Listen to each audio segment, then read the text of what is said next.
Te manifesta aqui, ó Deus.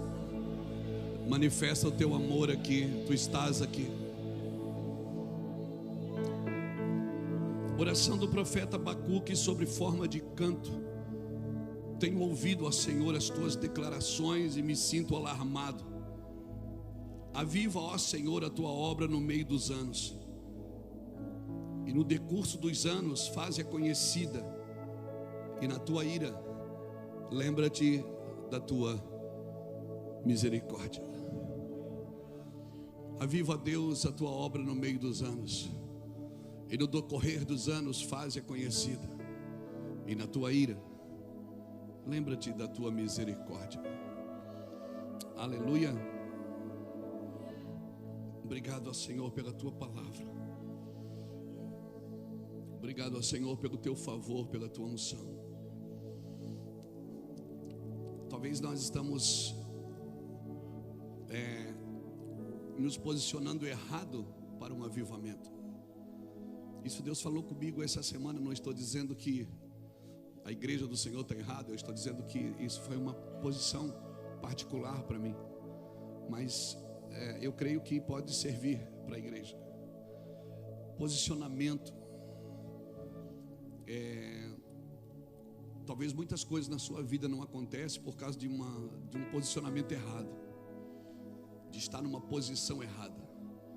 Nós já falamos inúmeras vezes aqui. Isaías, enquanto estava na terra, ele só via problema, defeito, dificuldade. Mas quando Deus leva ele no capítulo 6 para o andar de cima, e ele viu os querubins, viu o trono de Deus, viu que toda a terra estava cheia da sua glória. Então o problema dele não era de visão, era de ambiente. Ou seja, da onde ele estava, ele só via que a sua visão era limitada. Mas quando ele entrou um pouco mais em Deus, a partir do trono, ele pôde ver que toda a terra estava cheia da sua glória. E ele não só viu que a terra estava cheia da sua glória, como também ele se comissionou para aquilo. Quando o Senhor disse: a quem enviarei, Gladys? Ele disse: eu, manda eu. Por quê? Por que ele se interessou? Porque ele viu. Ele se interessou porque ele viu.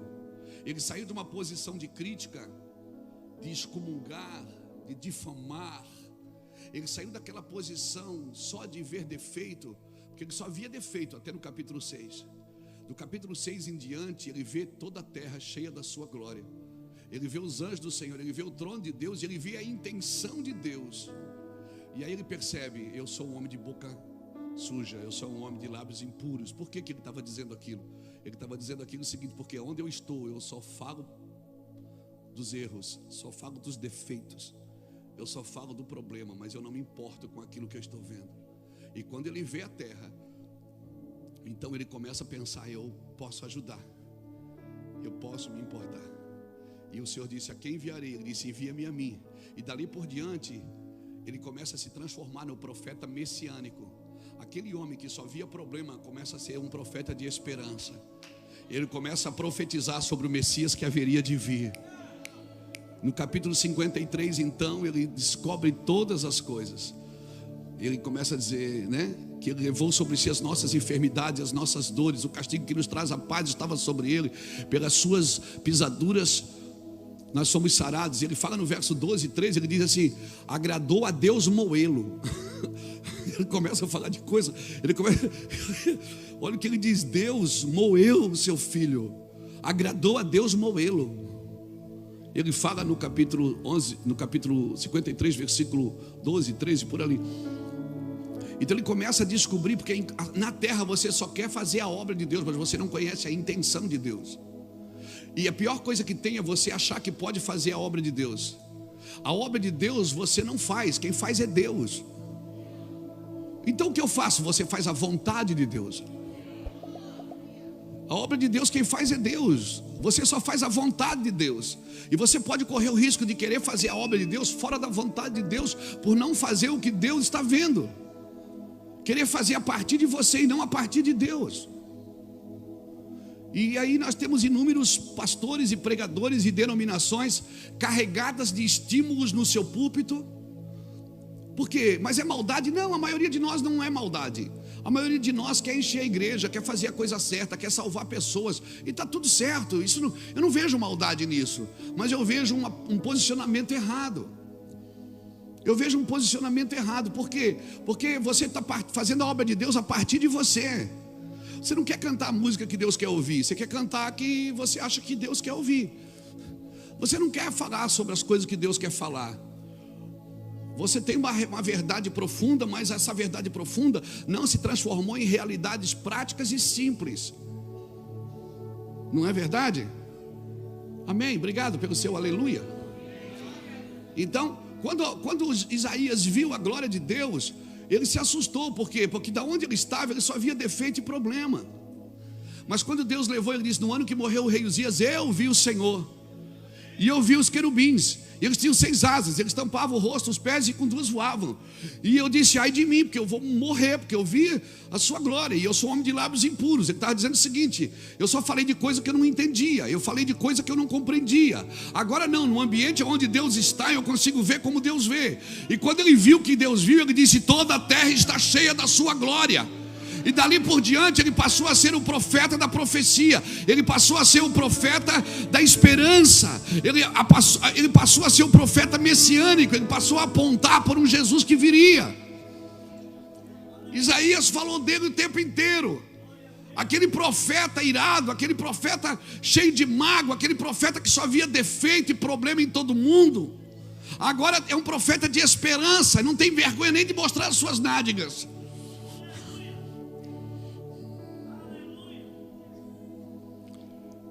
Por que ele mostrou as nádegas, não mostrou a frente? É como se ele estivesse dizendo: o que ficou para trás é uma vergonha.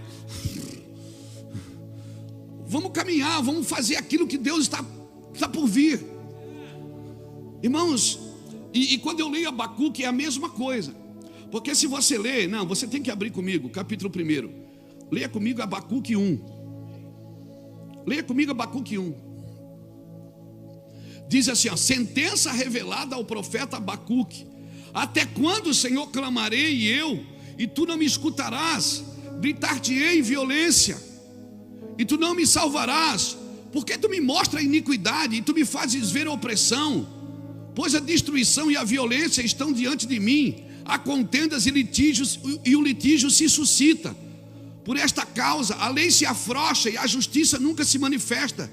Porque o perverso cerca o justo e a justiça é torcida. O que é que você está vivendo no Brasil hoje, irmão? Uma justiça torcida, uma justiça opressora. Isso não é justiça, irmão. Isso é ideologia política. Abacuque estava do mesmo jeito. Ele estava dizendo: Deus, por que tu só faz eu ver iniquidade? Eu só vejo defeito, só vejo problema. Por que o Senhor me mostra essas coisas? Aí tem gente que Deus mostra essas coisas e vai para a internet e fala mal de todo mundo. Não, irmão, Deus não revela nada para fofoqueiro. Deus revela para intercessores. Essa angústia, o peso da glória, o cabode, Deus coloca no seu coração para você chorar. Aí Abacuque está ali dizendo: eu não aguento mais, Senhor, para de me mostrar isso. Eu falo, tu não me ouve. Eu clamo, tu não responde.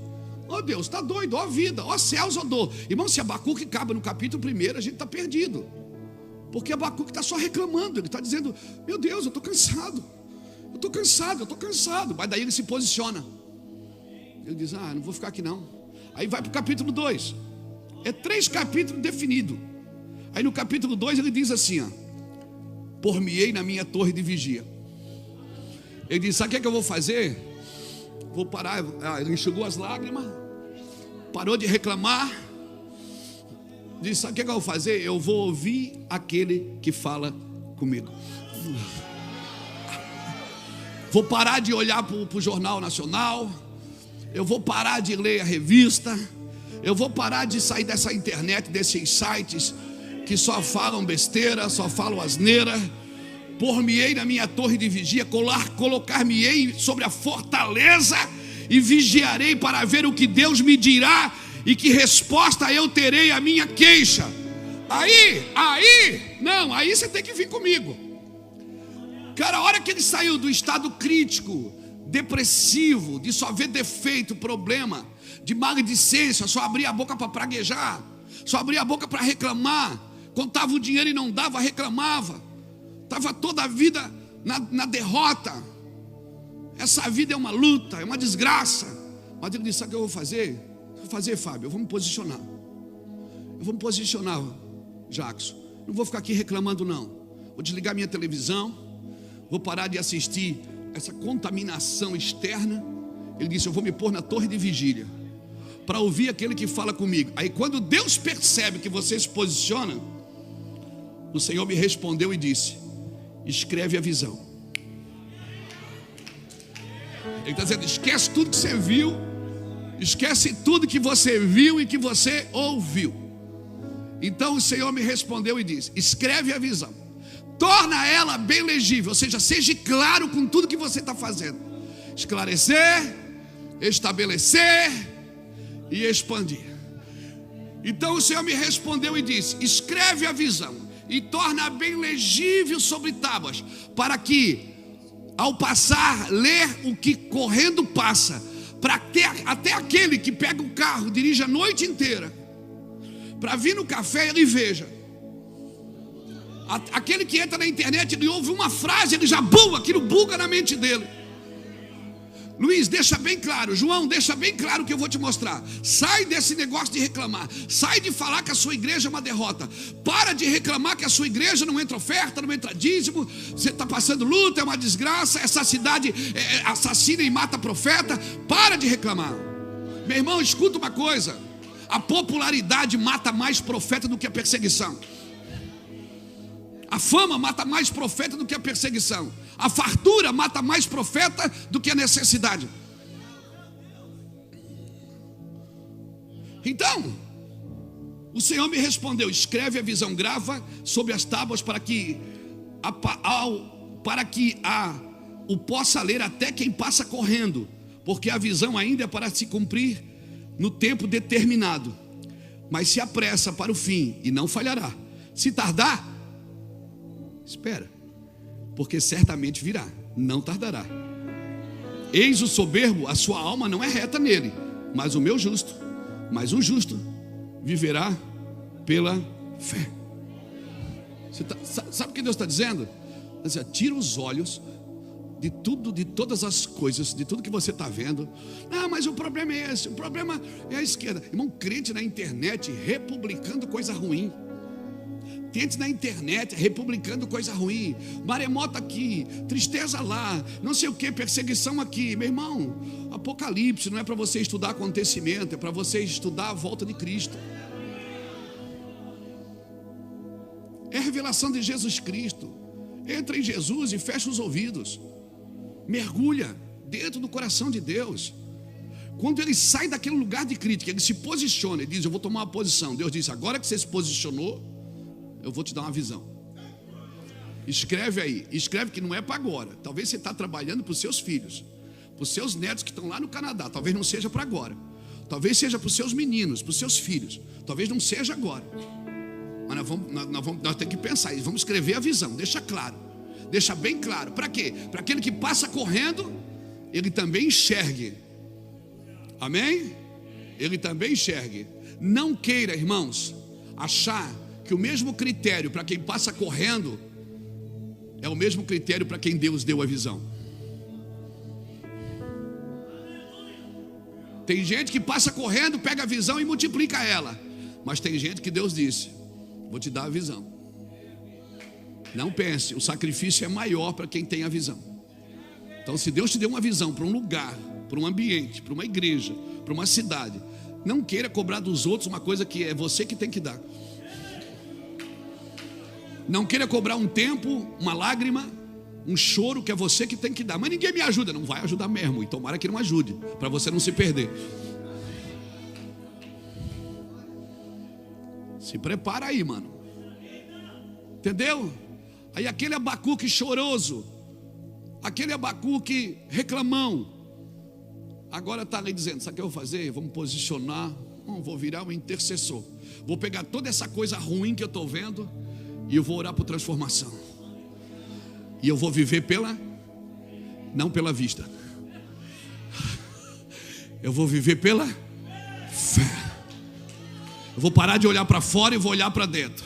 Brasil é terra de avivamento, é terra de Deus, é terra abençoada. E quem está vendo ao contrário, sai da frente, que nós estamos passando. Quem está vendo derrota, tristeza, está acabado, o mundo vai acabar. Deus não quer destruir o mundo, Ele quer restaurar o mundo. Deus não tem prazer de acabar com o Brasil. Ele procura alguém que se coloque na torre de vigília e diga: é comigo aqui, Senhor, eu vou lutar. Ei, sabe o que é que te diga? Cutuca alguém que está do seu lado, diga: posição. Diga assim: você já ora, você já jejua, você já busca Deus, você já é íntegro. Só o que te falta é um posicionamento. Daqui eu não saio, daqui ninguém me tira. Daqui eu não me distraio, daqui eu não saio, daqui eu não saio, daqui ninguém me tira. Aí, esse cara que está reclamando, dizendo para Deus: não mostra mais nada para mim, estou cansado. Agora ele está dizendo: aviva a tua obra, Senhor. Aviva a tua obra no meio dos outros. Deixa ela conhecida, Deus. Ele tirou os olhos do problema e botou os olhos na solução. Senhor, só um avivamento pode transformar tudo isso. E aquele cara que começou chorando, reclamando, sabe como é que termina o livro de Abacuque? 3,17 diz assim: ainda que a figueira não floresça, ainda que falte o produto na vinde, ainda que os campos não produzam o alimento, todavia eu me alegro no Senhor. Todavia eu me alegro no Senhor. Todavia eu me alegro no Senhor. Levanta a sua mão e diga: posicionamento.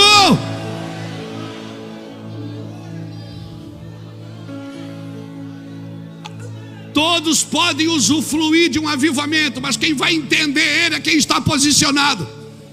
Todos vão receber, porque o Espírito descerá sobre toda a carne, mas quem vai dar uma resposta adequada para esse avivamento é quem está posicionado, fazendo o que Deus mandou. Todavia me alegrarei no Senhor, exultarei no Deus da minha salvação. Cutuca alguém que está do seu lado de pá de reclamar, irmão.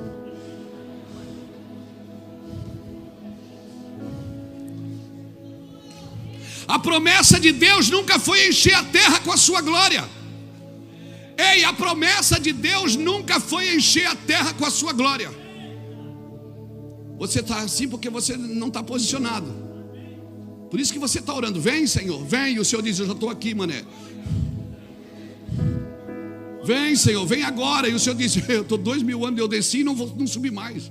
E a gente diz: vem, Espírito. Ele diz: eu estou aqui, gente. Eu estou aqui, eu quero vir, mas com a minha manifestação, para que você veja. Mas eu já estou aqui. A ideia de Deus nunca foi encher a terra com a sua glória. A ideia de Deus, Abacuque entendeu, capítulo 2, versículo 14, ele diz: toda a terra se encherá do conhecimento da glória de Deus, assim como as areias cobrem o mar. Sabe o que é que Deus está dizendo? Ele está dizendo o seguinte: você está orando errado. Você está dizendo: toda a terra, vem, toda a terra será cheia da glória. E Deus diz: não, toda a terra já está cheia da glória. O que é que ela vai acontecer? Você vai conhecer o que você tem. Ela se encherá do conhecimento da glória. Ou seja, você vai parar de pedir uma coisa que você já tem, e você vai começar a dar uma resposta. Eu acho que Deus só responde às nossas orações enquanto elas são infantis. Que isso, pastor? É uma doideira minha, mas eu vou falar. Depois você julga e se fica à vontade para levantar e ir embora.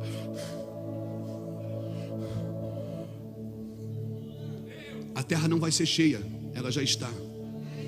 Deus só responde às tuas orações enquanto elas são infantis, porque depois que você amadurece, é você que tem que dar uma resposta para aquilo que Deus está dizendo. Aí você não entra mais na sala de oração para pedir, você entra na sala de oração para ouvir. Oração não é para dar conselho para Deus, é para ouvir o que Deus quer. É por isso que você não ouve, você diz: Deus não fala comigo também, você não para de falar.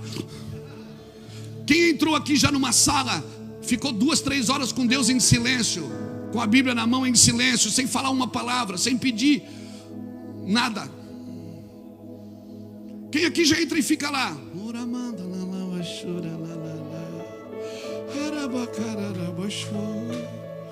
E a sua alma fica gritando, dizendo: pede aquilo, pede. E você diz: cala a boca aí, aquieta-te dentro de mim.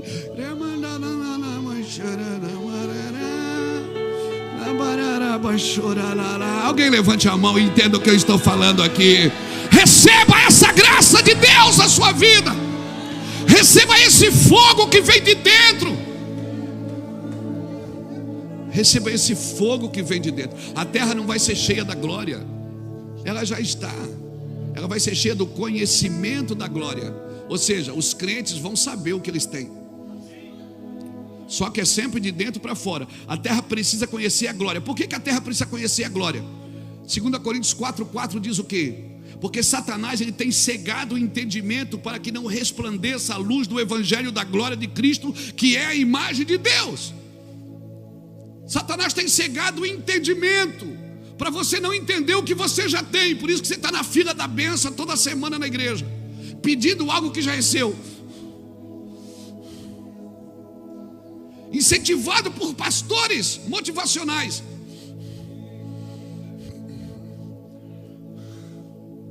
Quando ele era para estar dizendo: olha para dentro de você, passe um tempo sozinho com o Espírito Santo, se esvazie. Mas não, você deixa uma forma para pegar outra. Você sai de uma forma para pegar outra. A gente sai de uma estrutura religiosa para entrar em outra. E a gente não tem condição de ficar sem forma e vazio. Por isso que o Espírito não vem. O Espírito só criou na terra quando ela estava sem forma e vazia. Então ele começou a funcionar e dar sentido àquilo que Deus dizia. Sabe quando é que o Espírito dá sentido àquilo que Deus diz? Quando você não tem nenhum estímulo, nenhuma forma, nenhuma performance externa. Eu passei essa semana lá no Tietê, na Marginal. Nós estávamos na Marginal. E aí alguém disse: meu Deus, que rio podre. Eu disse: o rio não é podre, alguém apodreceu ele. Se você for lá na fonte dele, onde ele nasce, ele é puro, a água é pura. O problema é que no caminho, no processo, foram colocando o esgoto. O cara não quer mais um sofá, joga no rio. O cara não quer mais uma coisa, ele diz que a culpa é de Deus. Ele está sempre dizendo que foi Deus que falou, quando Deus não disse nada. Deus falou comigo, não foi Deus, é a sua alma que quer isso. Aí foram enchendo o rio de esgoto, de externo, porque tudo que é de fora, irmão, é colocado como estímulo no evangelho, porque nós não temos paciência de receber da fonte. Nós temos que estar sempre colocando um estímulo de fora. Sempre alguém tem que dar uma forcinha. Sempre tem que ter um estímulo, sempre tem que ter uma coisa ungida. Sempre tem que ter uma água ungida, um homem ungido, um pano ungido, um culto ungido. A gente tem dificuldade de esperar a fonte passar pela gente. Então aquele rio não apodreceu, apodreceram ele. E assim é o evangelho, irmãos. Amém, irmãos? A pior coisa que pode acontecer para uma terra, o que é? Ela não conhecer o que ela tem. Jesus para diante de Jerusalém, em Lucas capítulo 19, versículo 42 ao 44. Ele diz que eles não entenderam o dia da sua visitação. Eles oravam pelo Messias e ele dizia: o Messias já está aqui e vocês não entendem. Eles oram pelo Messias, pedindo o Messias, e o Messias já estava ali. Amém? Deixa eu te falar uma coisa que vai te ajudar. Você não precisa sentir o amor de Deus, você precisa entender o amor de Deus. Porque você pode esquecer o que você sente, mas você nunca esquecerá o que entendeu. O problema é que quando eu não sinto o amor de Deus, eu troco por outro amor, porque eu preciso sentir. Eu preciso de estímulos externos. E quando Deus está dizendo: eu só vou falar quando você se esvaziar, quando você soltar tudo, quando você abrir mão de todos os outros sentimentos, de todas as outras performances. Eu não posso vir quando o evangelho parte de você, eu tenho que vir quando ele parte de mim. Então não é o amor de Deus que você tem que sentir, você precisa entender ele, a intenção de Deus. Por quê? Porque se eu conheço a intenção de Deus, eu nunca mais vou esquecer o que Deus quer. E até mesmo quando eu não estou sentindo nada, até mesmo quando parece que eu estou sendo atacado, o Deus está dizendo: não, eu estou trabalhando, você não está entendendo. Você precisa entender a minha intenção. É por isso que Davi era um homem segundo o coração de Deus, porque ele entendeu o que Deus queria sem Deus ter que falar. Então entenda isso, irmãos.